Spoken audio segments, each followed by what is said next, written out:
don't want to show off no more. I don't want to spread mirth no more. Wasn't that a great number? Everybody having a good time? Well, I want to tell you just a quick little story. Once upon a theatrical time, I had the great pleasure to share the stage with Bates Brooks, Randall Hartzog, Sally Stover, Mimi Good, Maisie Spears, and the little boy that was then Jimmy Hoxie, in a beautifully mounted production of Sunday in the Park with George. And that show, it had a song that it continually goes through my head called Putting It Together.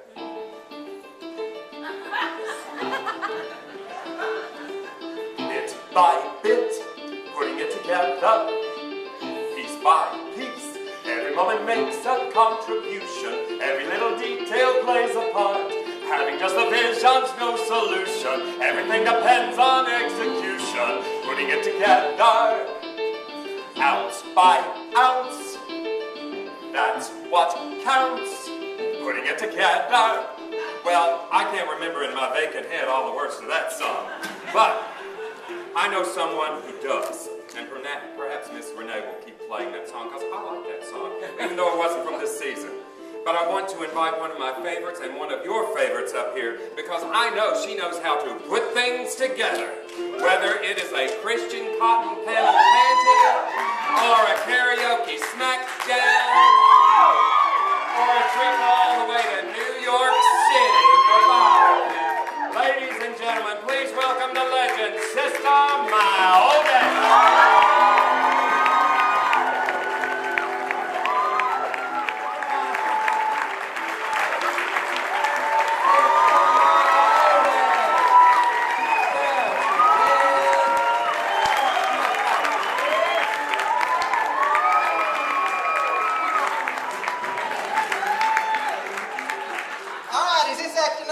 Can y'all hear me? Yeah. Amen. Well, hey, all y'all Memphis theater people, how you doing? Are you having a good time tonight? Yeah. Amen. Amen. You know, folks, I never even heard tell of a woman named Mark before. But she does come from San Francisco, California. Amen. You know, folks, when Sister Lindsay Roberts called me up, where's Lindsay? Right here. There's Lindsay over there, folks. Let's give Lindsay a round of applause. Amen.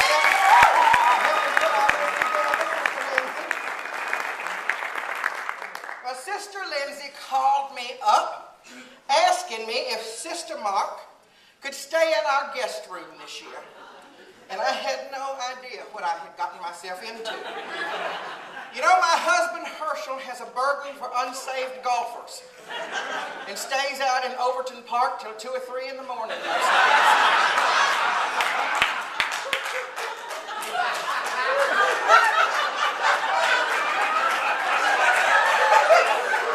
But now Sister Mark has turned him on to unsaved truckers. And they have been roaming the truck stops of West Memphis, amen, saving sinners.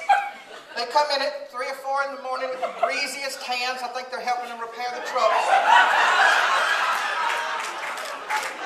And Sister Mark, being a glamorous evangelist woman, has brung wigs and high-heeled shoes and feathers. She strode glitter from one end of my house to the other. Amen? Amen.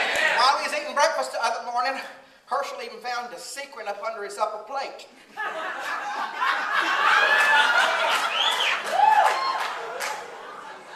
But you know, once again this year, folks, I find myself standing in front of a group of mixed up, drunken, godless, heathen theater folk. Amen? And once again, I have been tasked with bringing a little morality and family values to the evening. Amen? To my great surprise, I received a phone call on my wall phone 2 weeks ago, asking if I would like to be here tonight to say a few words publicly about Janie McCrary. To which I replied, "Are you talking about that backstabbing? Do anything to get a role? I'm your best friend until you go off to New York City and become a superstar. Filled with green-eyed jealousy, Janie McCreary, that Janie McCreary, Janie Philistine McCreary. Because if that's the Janie McCreary you're talking about, yes, indeed, I would. And so, folks, tonight you are in for an earful. Amen? Now, I know that many of you are sitting here in the crowd tonight beside that person that you lay with without benefit of marriage.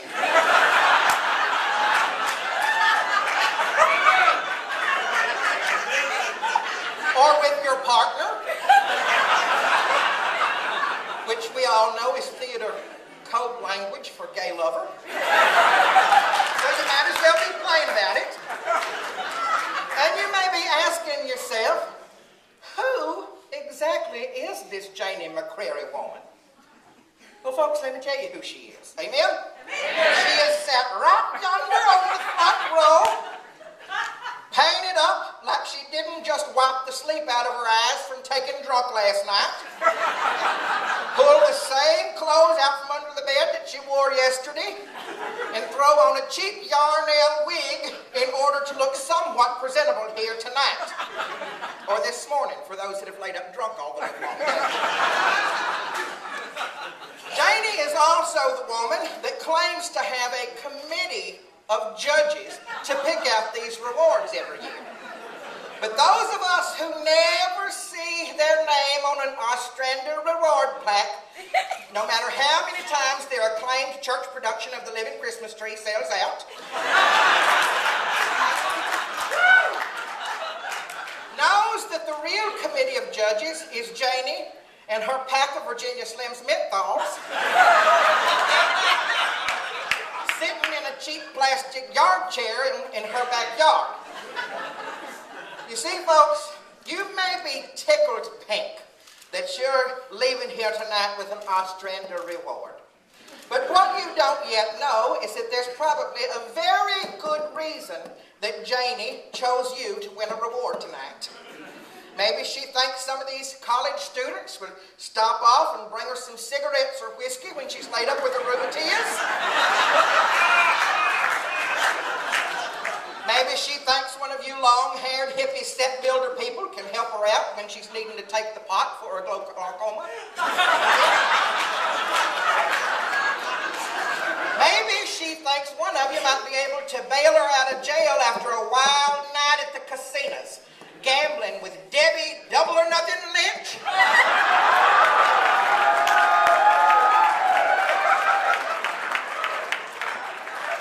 And Memphis City Councilwoman Janice Fully Love.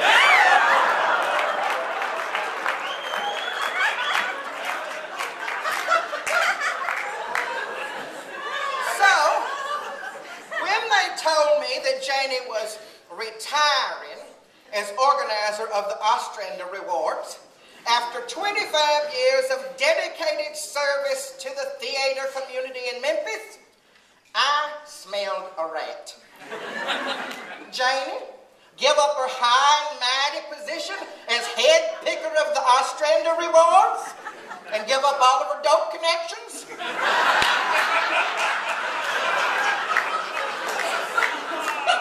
So I thought I'd do a little asking around about this sudden retirement.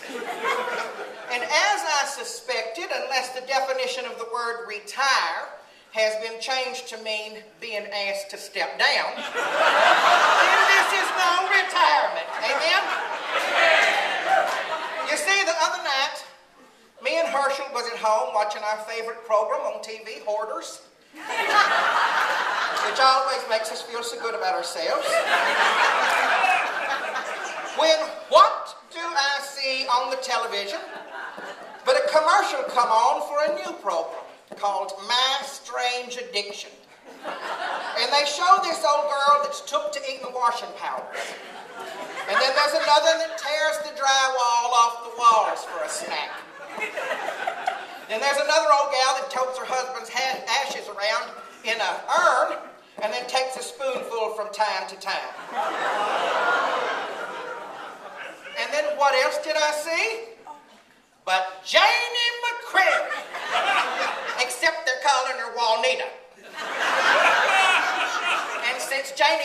named Juanita. Boy, is she really coming clean about her addiction. Folks, it seems that after all these years of dedicated service to the theater community, going from theater to theater, looking at plays and musicals and whatnot, Janie has developed an unnatural addiction for gnawing old chewing gum off the bottom of theater seats.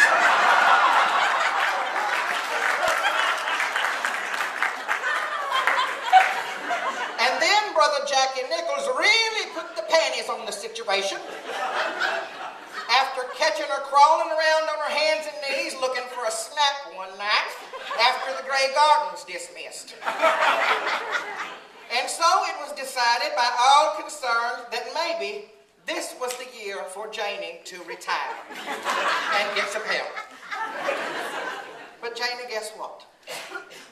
In a merciful attempt to help you save face over your sudden retirement, they've decided to give you a special reward. Amen? Now, the judges have already recognized you with their reward, but this is a different one on behalf of the entire theater community. Amen? Amen. So, even though I oppose this reward with every fiber of my body, I would like to ask Brother Matt Ritt from Memphis Magazine and Sister Karen Spycheck from Arts Memphis to come to the stage at this time. Amen? Amen. Now, Janie, I'm going to read what they wrote about this reward. But I want you to understand that these are their words, not mine. The Memphis arts community would like to present Janie McCreary with the newly created Janie McCreary Putting It Together Award. This award is being presented in recognition of Janie's 25 years of service to the Memphis theater community, organizing the annual Ostrander Awards for recognition of excellence in Memphis theater. As Janie steps down from her role as organizer of these awards, she leaves behind a legacy of volunteerism, hospitality, encouragement, diligence, and patience. Henceforth, this award will be presented to an individual, not necessarily annually, that shows exemplary leadership and vision by organizing events or innovating programs that raise funds, generate support, or increase awareness of Memphis theater by putting it together. And now then a little back to trophy, Janie. Where's your trophy? Bring it up. There it is. This award was created by the Memphis Metal Museum and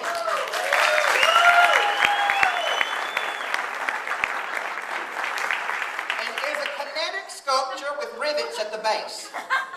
The rivets symbolize the idea of putting it all together as a traditional means of connecting different pieces. Here connecting to separate pieces that make up the base. The top element is a separate piece that balances on top, representing the fragile balance that is required to make significant contributions to any given field. This year, the inaugural Janie McCrary Putting It Together Award is presented to Janie McCrary. Come up here.